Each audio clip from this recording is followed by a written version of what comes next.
بسم اللہ الرحمن الرحیم۔ السلام علیکم۔ روزہ اور آپ کی صحت۔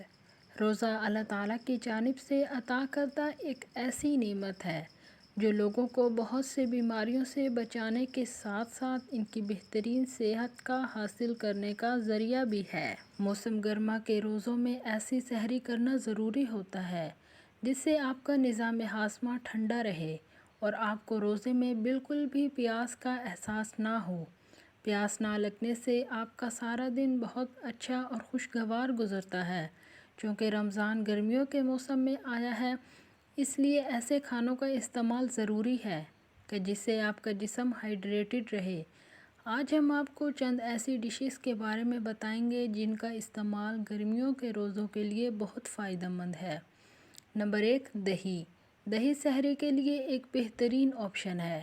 اس سے آپ کے معدے کو راحت ملتی ہے اور اس کے ذریعے آپ کا سارا دن پیاس بھی نہیں لگتی۔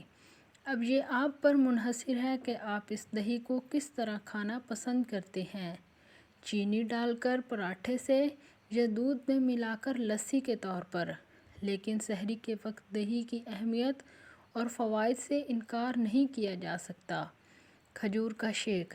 کھجور کھانا سنت نبوی صلی اللہ علیہ وآلہ وسلم ہے اور کہا جاتا ہے کہ یہ پھل 6000 قبل مسیح سے کاشت کیا جا رہا ہے۔ سنت نبوی صلی اللہ علیہ وآلہ وسلم میں تو فوائد ہی فوائد ہیں۔ کھجور پوٹاشیم، میگنیشیم اور شوگر حاصل کرنے کا بہترین ذریعہ ہے اور ان تینوں چیزوں کی رمضان میں بہت ضرورت ہوتی ہے۔ اگر آپ ایک گلاس کھجور کا شیک سحری میں پی لیں گے تو اس سے آپ کا پورا دن انرجی سے بھرپور گزرے گا۔ لسی۔ سحری میں لسی کا استعمال بھی بہت فائدہ مند ہے، خاص طور پر جب بہت گرمی ہو۔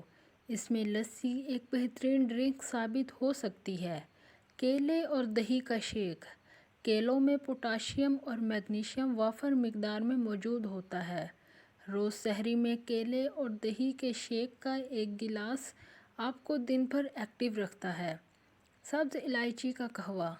اگر سحری اور افطار میں سبز الائچی قہوے کا استعمال کریں تو اس سے آپ کا نظام ہاضمہ بہتر ہوتا ہے اور کھانا بھی جلدی ہضم ہو جاتا ہے۔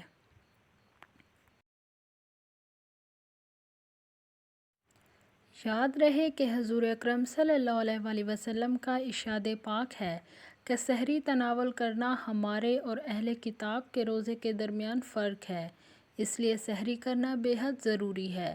اگر آپ کو میری ویڈیو اچھی لگی ہے تو آپ میرے چینل کو سبسکرائب کر دیں اور میری ویڈیو کو لائک کر دیں۔ بہت جلد ایک نئی ویڈیو کے ساتھ حاضر ہوں گی۔ اللہ حافظ۔